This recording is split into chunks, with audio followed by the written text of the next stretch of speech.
Welcome to Landlord Diaries, where we talk about midterm rentals and the opportunities behind them. We'll share landlord stories, talk about maximizing investment potential, and discuss how to live the very best landlord life. This podcast is proudly brought to you by Furnished Finder, the place for everything midterm rentals. Remember to like and subscribe if you enjoy our content. Hey, it's Kelly Bailey, your podcast host. I'm in the Austin, Texas area. My husband and I have a handful of midterm rentals all the way from North Austin up to Belton, Texas area. And hey guys, I'm Katie Lyon. I am in the Denver area and a proud member of the Furnished Finder team. We are here today with Leslie, and it was such an amazing conversation. Her property sounds just so incredible. She describes it, and the pictures just show this like serene environment and just like really getting to immerse yourself in nature. And it just, I don't know, it's definitely a place that's on my bucket list, and I can't wait for our listeners to hear all about it and hear about Leslie's story. So please enjoy, and don't forget that this podcast is brought to you by Furnished Finder. We are the go-to marketplace for all things midterm rentals. So if you have a property or you're looking for a property, check it out.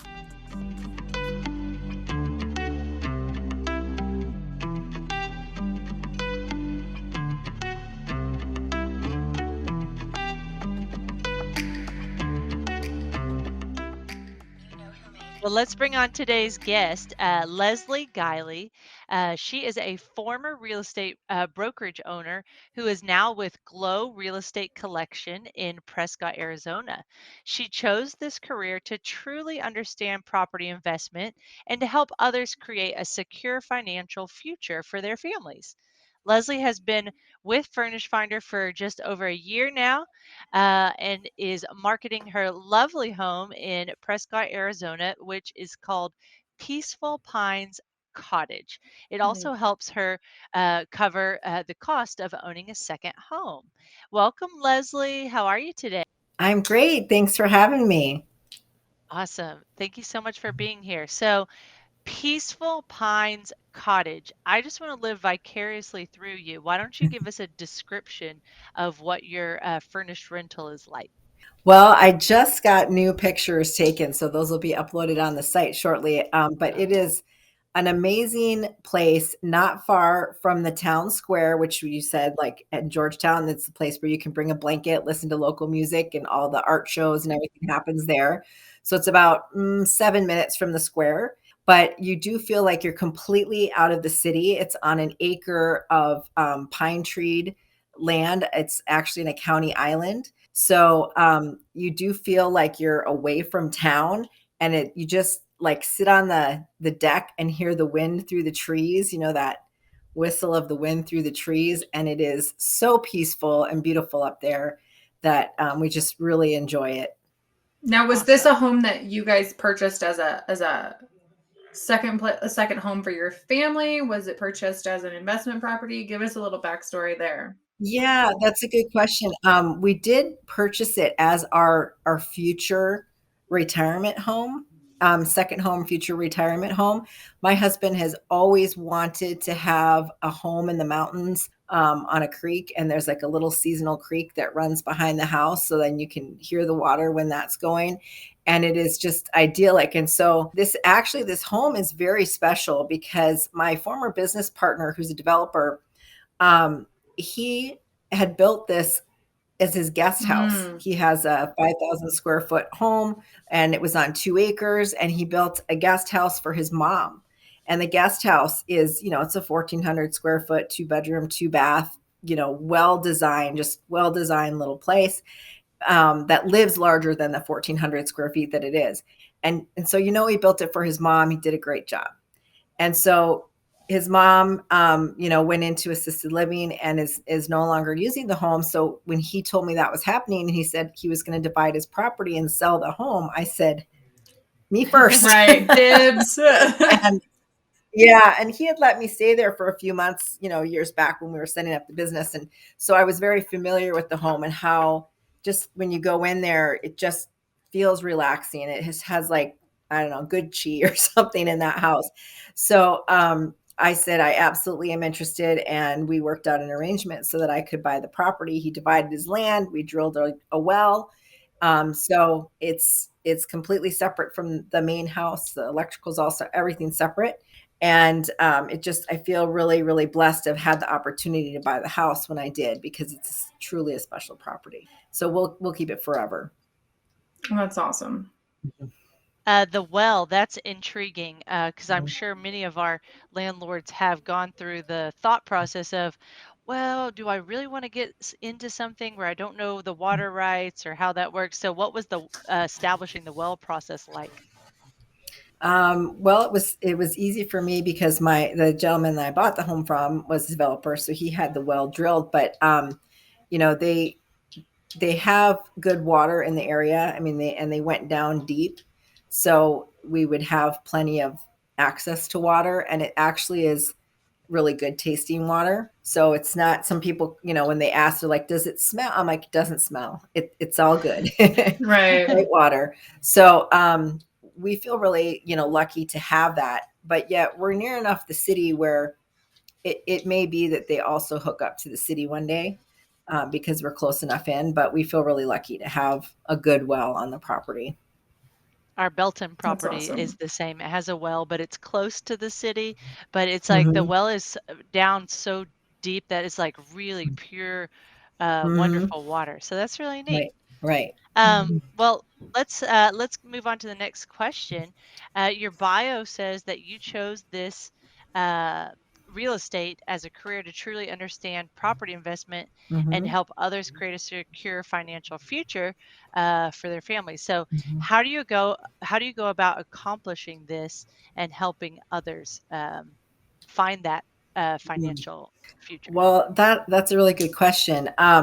Yeah, my husband and I, when we met, we were, everybody has read the book Rich Dad Poor Dad. I think everybody in real estate has read that, and the cash flow quadrant. And we knew early on when we were just dating that we wanted to own rental property, and that was going to be our long-term vision.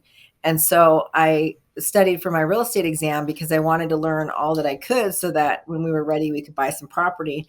And then I actually, then started managing a real estate office and then started selling, and it all came from there. But I spent a long time learning about different types of property and studying under top real estate agents before I partnered with some developers and actually opened a real estate brokerage. So we had grown that to about 200 agents before I sold my share of that, and kind of went back on my own selling real estate. And I'm a broker now for another company. But my specialty is working with agents, empowering them to help clients and helping them solve their transaction related issues and help as many clients as they can.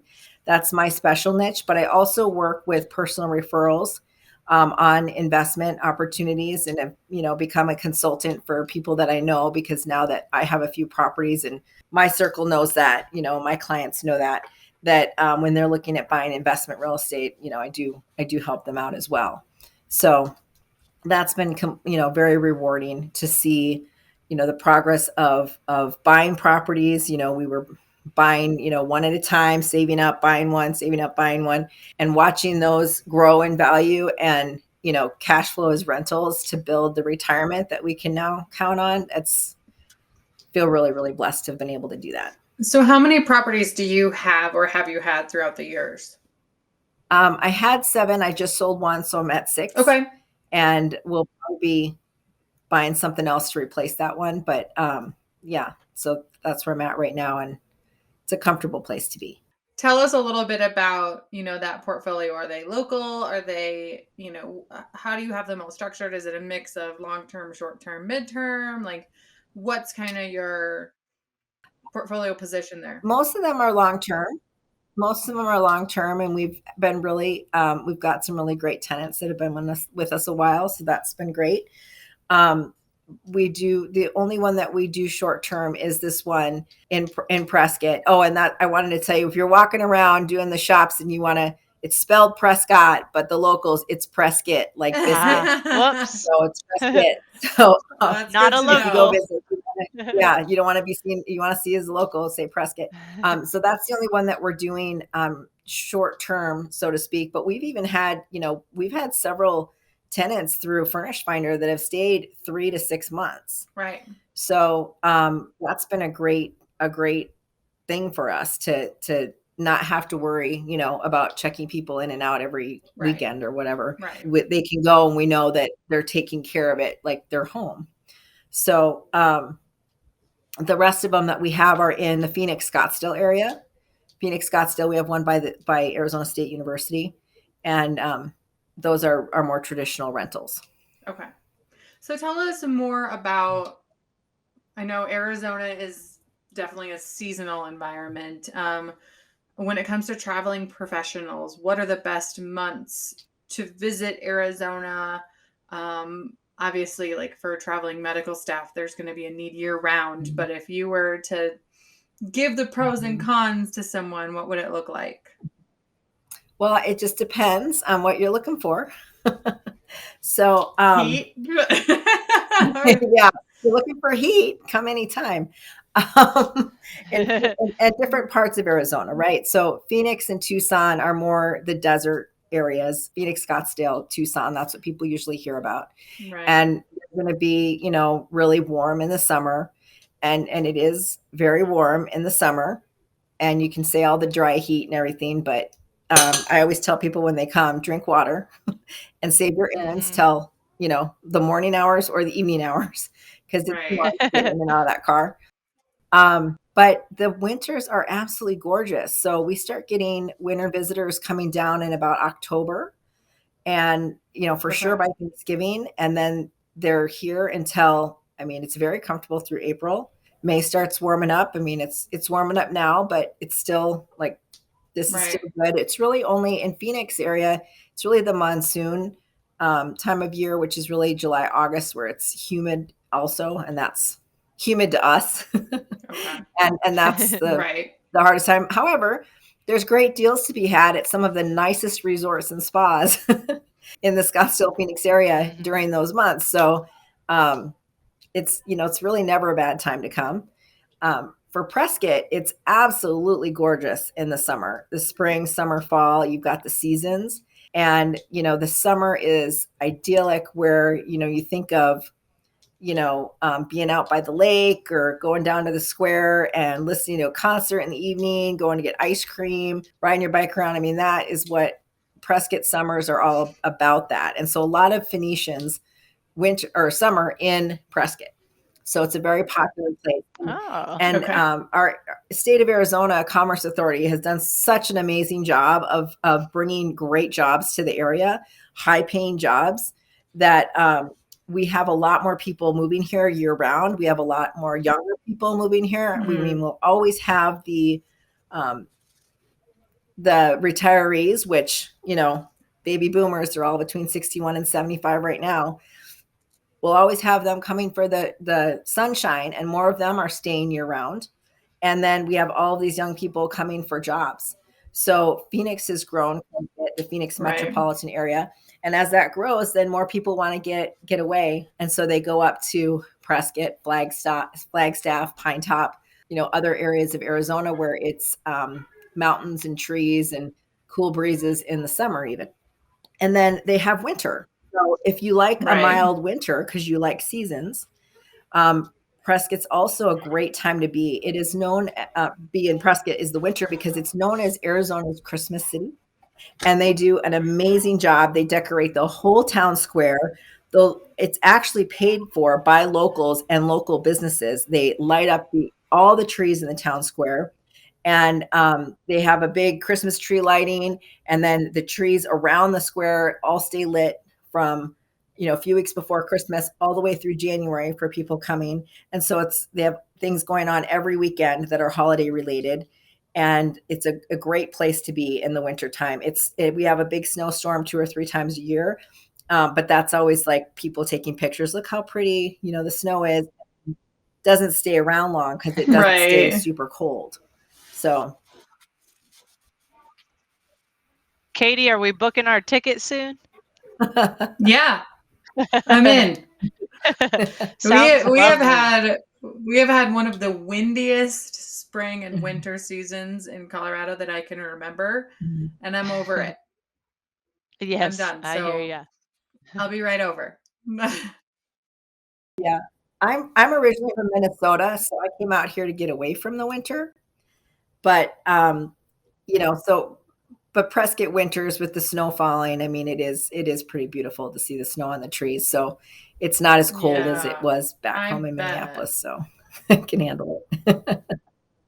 Okay, so you have plenty of experience with a lot of the aspects of real estate and property ownership. So when it comes to the property that you have on Furnished Finder that you use for short and midterm rentals, tell us a little bit about tell us some advice you would give other property owners as far as um, making a property a successful midterm rental, and what are some things you've learned along the way?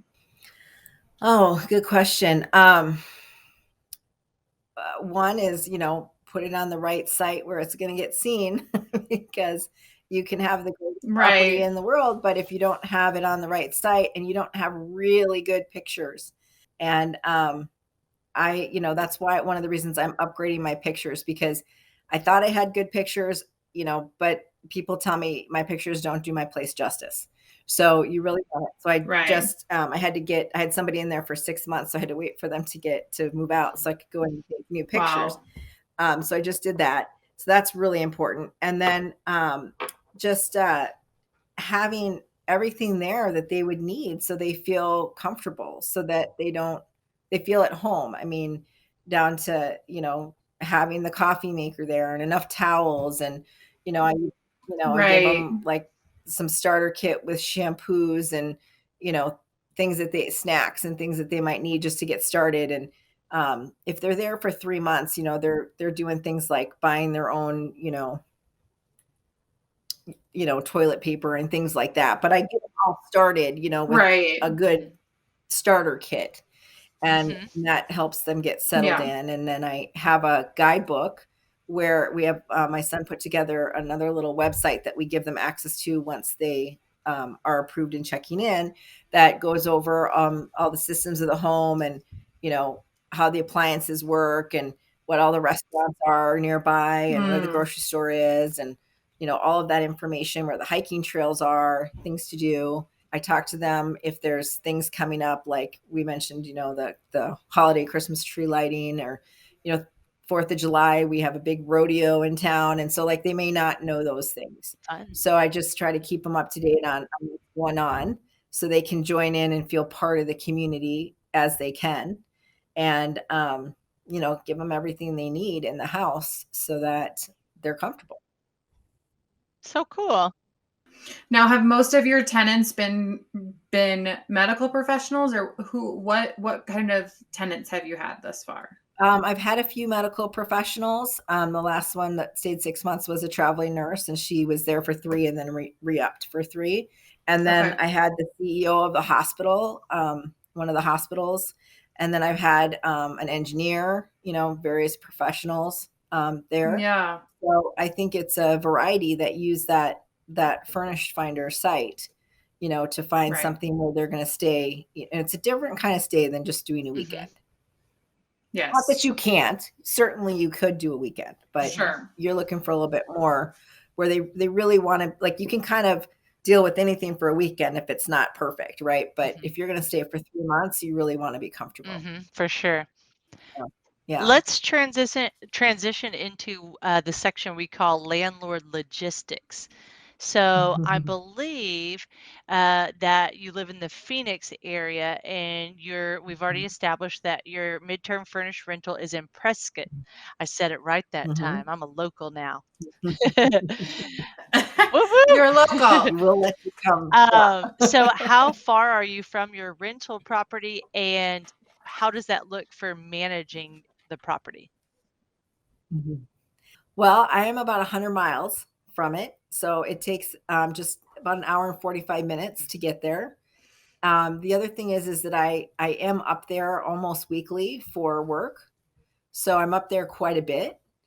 Um, that helps. And then I have, a property manager in the area and that I can call on as a backup. And I have my cleaning, the gal that does my cleaning, she's also nearby. So if I need something, I could call on them. But honestly, we can also run things remotely. We run the internet remotely.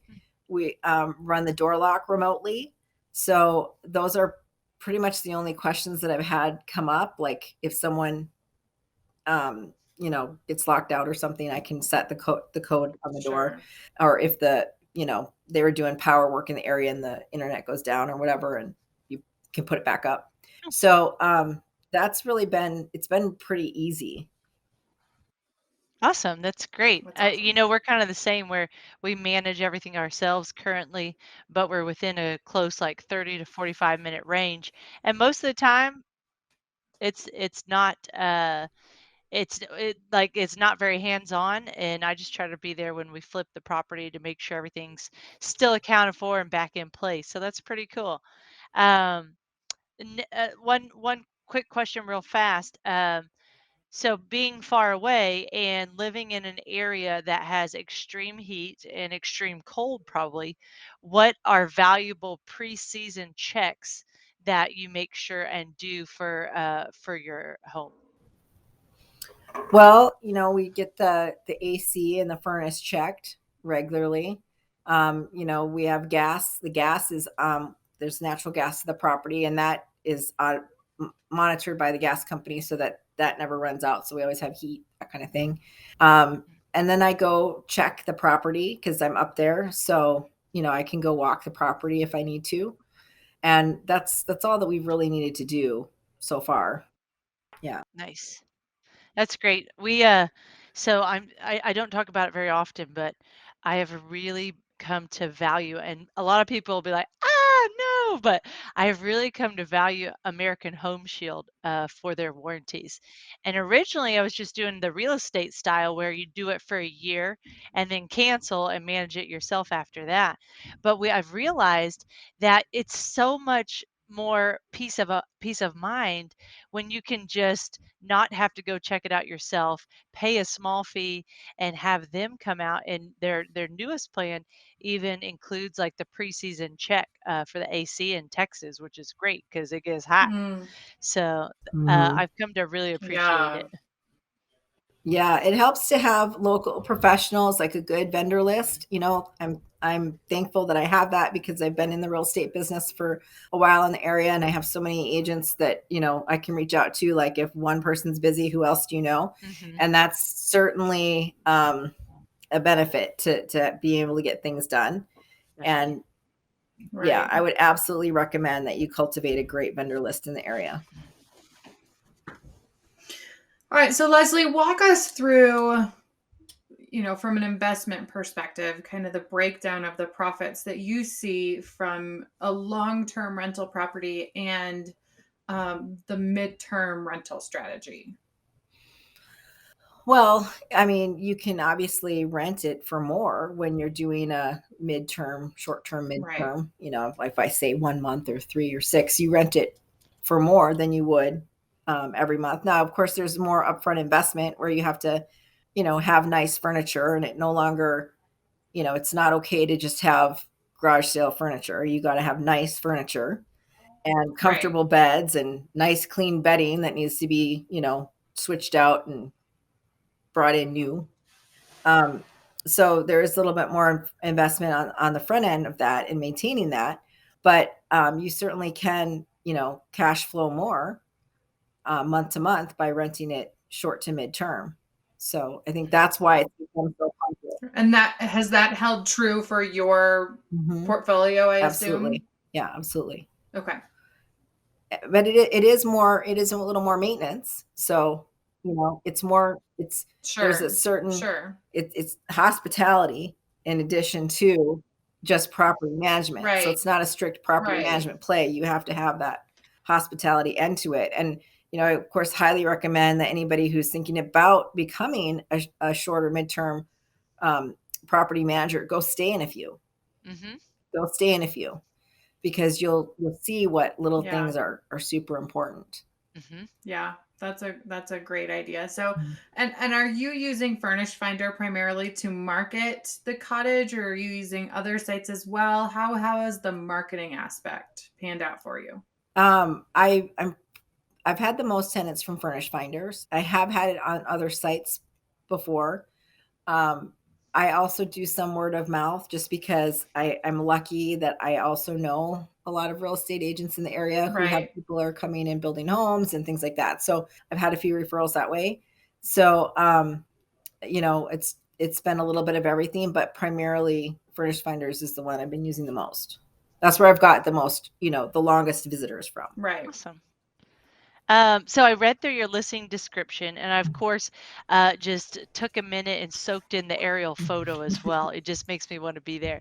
But you're Yeah, can you show those at all? I mean, I just had new aerials taken. Maybe I can send them to you and you can show them. Oh, But I'm sure the yeah, editing team can throw in some pictures and marketing or whatever down the road. that would be great because it makes pictures worth 1,000 It words. And is. when you It see is. that, all the tall pine trees, and then I Mhm, have like an outdoor fire pit area where you can, mhm.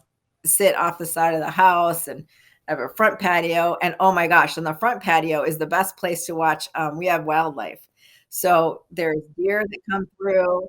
There's a family of javelina, which don't Oh. always have the best reputation, but they're hilarious to watch. And they, come through like, once or twice a week, they'll come by, and that's always entertaining to watch from the patio. And then the deck, of course, super peaceful. I like to do yoga on the back deck because it's just Oh, so peaceful to look at the trees and hear the sounds whistle of the like it. wind back there. Yeah, it'd be great if those Um, could be shown. Yeah, definitely. So your price seems to, when I read through the description, it says June, July, August monthly rate is 4,000, and the nightly rate May through September is 225 per night with a 3-night minimum. So how do you balance the marketing and deciding when to utilize short term versus midterm, and how did you come up with your pricing? Well, I actually have a program that tells me what other rentals are in the area. Both, I can tell long term and short midterm rentals in the area, and so I looked at what other properties were out there and what was comparative to mine. And of course, I'm subjective when I say it's one of the very best in the area.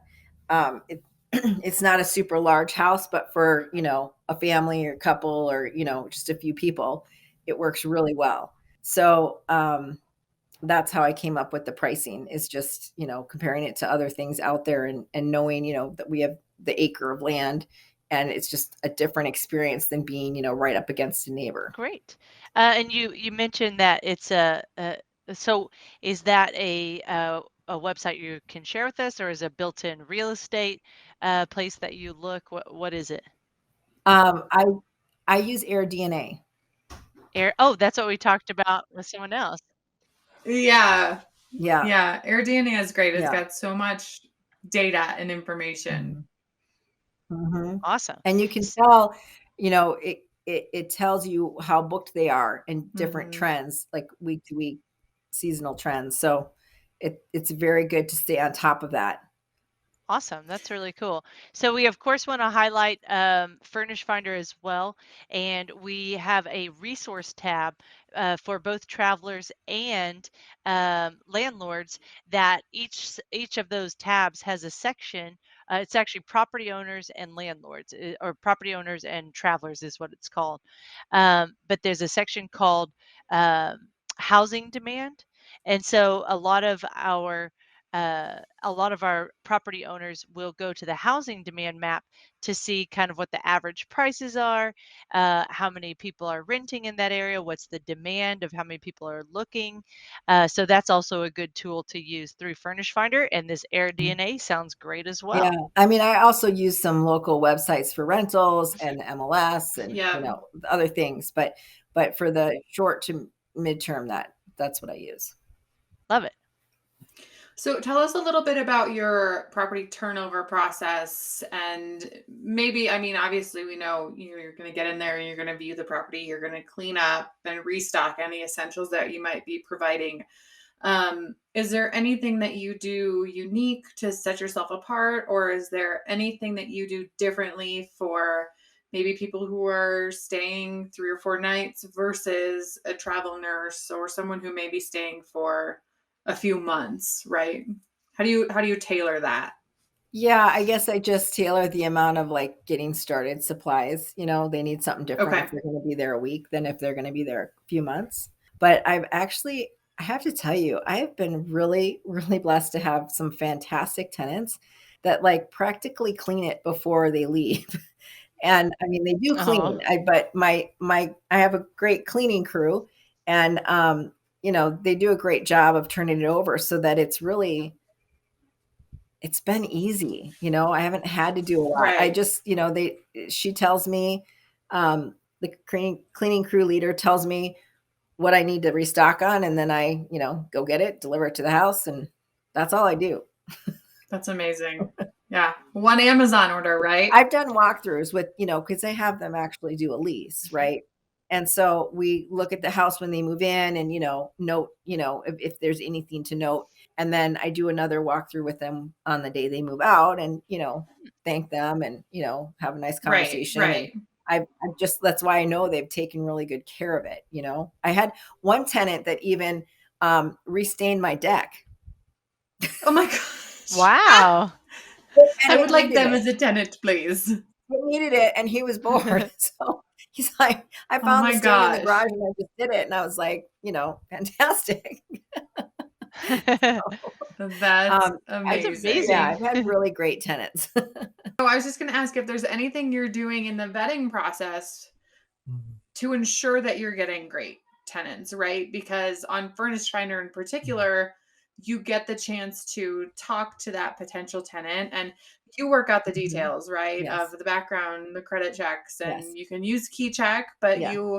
it's not an instant Yes. book I have used that. situation. So are there we've heard of some landlords Mhm. sending out questionnaires or having a phone conversation or Mhm. what are do you feel like it's luck, or do you feel like it's been something in your secret sauce that you have been able to make sure that these are the type of people that you want? Well, I mean, I have a real estate background. I'm used to talking to people all the time. So, sure, I have a good conversation with them, prior to them renting. And I use the key check. But I'd love to tell you that it's some secret magic thing that only I know, but it's not. I mean, I think it's the quality of people that you have, going to the site.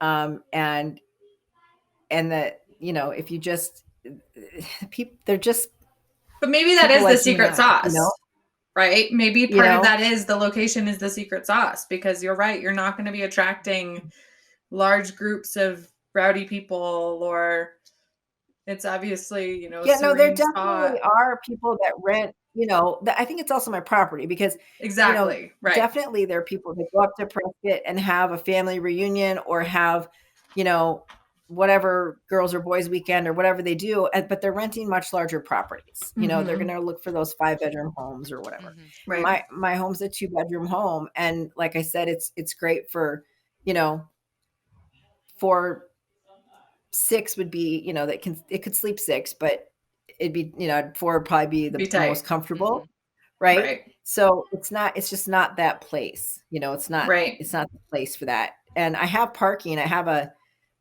driveway and I have a 1-car garage and another parking spot, but it's not like you could put, 15 cars there and have a Right. whole bunch of people. So I think Yeah. that's also part of it.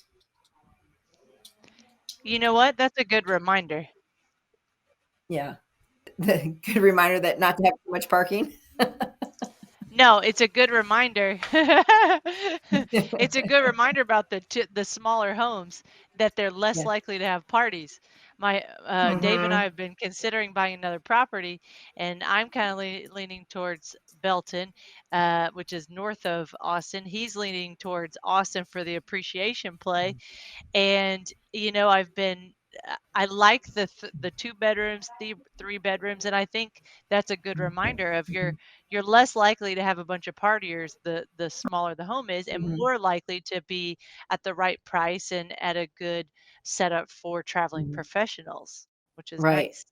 Right. And it's not the cheapest home out there. Not that there's anything wrong with being the cheapest home out there, but that Mhm. if someone's just looking to do something not so great, Mhm. they might be looking for a cheaper place to do it. Right. Yeah, that makes sense. Yep. Yeah. Let me move on to our next question, which I saw looking through your description that your peaceful cottage is pet friendly. So, how do you vet travelers to make sure their furry companions are a good fit for your home? Yeah, that's a good one. We just recently made it pet friendly. At first we Huh? were, no pets just because, it's kind of like our little dream place. So we Right. wanted to keep it nice. But then we've had some really responsible pet owners stay there.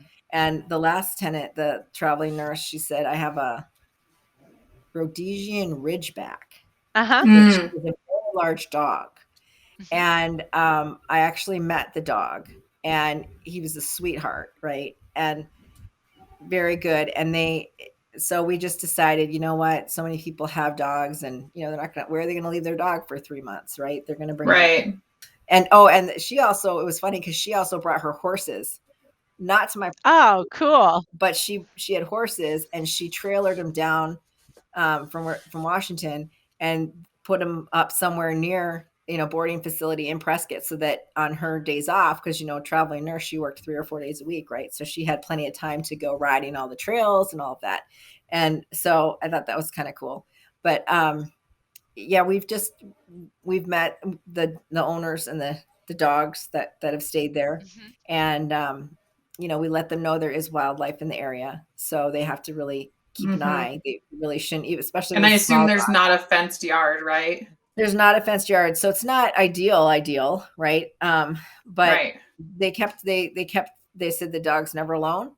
One of us is always home with the dog, or the dog's with us if we go anywhere for the weekend or whatever. So I've just they've been responsible dog owners, and I haven't had an issue, and I haven't had anybody ask to travel with a cat yet. I'm sure they don't want to do the car ride. Oh, I feel like cats are much me think- less popular travel companions. I've had quite a few Yeah. cats at ours. Have you really? I'm not as familiar Yeah. with yes, I'm not as familiar with cats, so it's kind of like a little bit of a like, are you sure they're not going to mark everywhere in my Yeah. house? And yeah, they've been great. And the one thing I got Wow. the request of is with a cat of, well, is there any way that we could have like a pet door? Because otherwise the litter box ends up being in the Yeah. pantry or Yeah. something like that, you know. Oh Yeah. my They figured it gosh. out Yeah. though. Well, more and more people have pets, I right? have a cat, and I cannot imagine traveling with my cat. Yeah, well, it's just the actual love my cat. traveling with the Poor cat. cat part. Like once you got there, it'd be fine. Oh my gosh. Okay. Leslie, I'm going to switch gears a little bit here. The vast majority of traveling medical professionals are female. So when we're thinking about your cottage, right, it's a little bit out there, a little bit, you don't have the sense of security just with a lot of eyes kind of on the property and such. What are some things that you do to make sure that those nurses feel safe, and that you can give them kind of that sense of security while they're at your home? It's a good question and a good point, but we're actually not that far out. I mean, you can see other houses from our house, so it's not.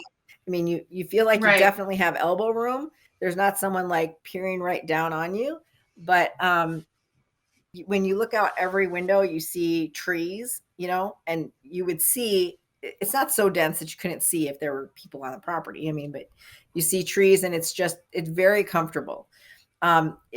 There are houses. I mean, you could go to a house, 2 minutes away. So it doesn't feel like I have that when I go into really rural areas, because I'm a city girl. So if I go into really rural areas, I do think, wow, nobody would hear me scream Right. out here. That's not how I feel at our house. And of course, Right. we have good locks and security, and you can pull into the garage and shut the garage door. That I kind of think about like, is a javelina going to follow me in or whatever? But I pull in the garage, shut the garage door, and then you're alone in the garage. You can go in the house. So I don't think that anyone's going to feel like there's any kind of security issue. You're 5 minutes from the Nice. grocery store. Like That's there's awesome. like, even if one time we had a big snowstorm, like I'm like, okay, well, I could walk there if I really needed to get groceries. So Best of both worlds. I just don't feel like that's an issue. Prescott's, really, it's very safe. It kind of feels like if you've ever seen Back to the Future and you saw the Yes. town where Marty McFly was like riding a skateboard around yeah. the town square, and that's what Prescott feels like. That's awesome. So Love it. I don't think that's a big That's concern awesome. for anybody that's going there. And sure, there's still a lot of people that don't even lock their doors. Of course, we recommend that you do that, but Right. it's just not that kind of place. Right. Cool. Yeah. There's a lot of luxury homes in the area. I probably, since it was a guest house, there's a lot of larger homes in the area. Right. So it's one of the smaller homes in the area, the subdivision that it's in. Yeah. So Okay. Sounds like a lovely place. I think we're ready to move on to the section where we ask questions of Furnished Finder favorites. I What is agree. I was thinking the same thing. Go So ahead. Kelly, I'll let you take it. Okay, sounds good. So we have Furnish Finder, we have KeyCheck, of course. So what are the features that you can't live without that you want to pass on to other landlords? Oh boy. I'm not sure I've dove into all of those. I think Just ones that are valuable the to most you. valuable thing for me is that they have the eyeballs of the travelers. Mm-hmm. So I don't know if that's technically called a feature, but it's definitely a benefit. So that's similar to what you said in our intro call, which was the reputation with corporate travelers. Right. So it's like the corporate travelers in the know to use that site. So that's valuable. I mean, of course, you can put a whole bunch of pictures and a very great description of your property. And I like that when someone messages me there, it actually notifies me. So in my regular email, so I don't have to constantly log on to get the messages. I know when one's coming or one came in. And then, I can update the calendar really easily. So if I do word of mouth booking or whatever, I can just update that. Or if I'm going to stay there, I just update it real easy. So that's all good. I think maybe I should learn what some of these secrets are that I may not know. Well, that's all right. We're going to be doing a whole series of some education for our landlords that are on Furnished Finder. Here's the thing. You don't need to know all of the bells and whistles to use it. Right. Hey, there's something to be said for that. There's something to be said for an easy entry, and then room for improvement. Right. But hey, it's booked, right? Okay, one last question for you, Leslie, and then we'll let you go.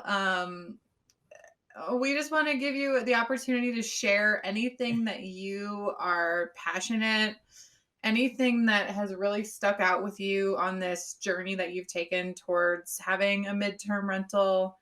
Any advice for investors or property owners? So we just kind of I just want to give you the floor, and we want to, kind of hear, the good, the bad, the ugly, and what would you tell someone? What's your cliff notes here? Well, I guess I just want to tell everyone it is possible. I mean, it is possible to have a second home or a vacation home that you can enjoy and let other people enjoy and manage it easily. There's no reason to let that hold you back. I mean, I will tell you from a real estate perspective, things aren't getting cheaper and interest rates aren't getting lower. Right. So if if you can do this and you find the right property, like I was in the right place at the right time to get the right property, do it. Don't let it hold you back, because you can find a way to make that affordable for you by using a service like this. So we know where we're going to retire, where our forever home will be. And that's really a comforting thing to know, that we found that property already. Yeah. So we don't have to retire right yet. We're not quite ready to do that, but it is nice to go up and, experience it from time to time between tenants. Yeah, that's awesome. Well, congratulations on everything you have done. Thank you. Thank you so much for your time, and thanks for all the feedback and for using Furnished Finder. Absolutely. Thank you. It was fun talking to you guys. It was. Bye, everybody. All right.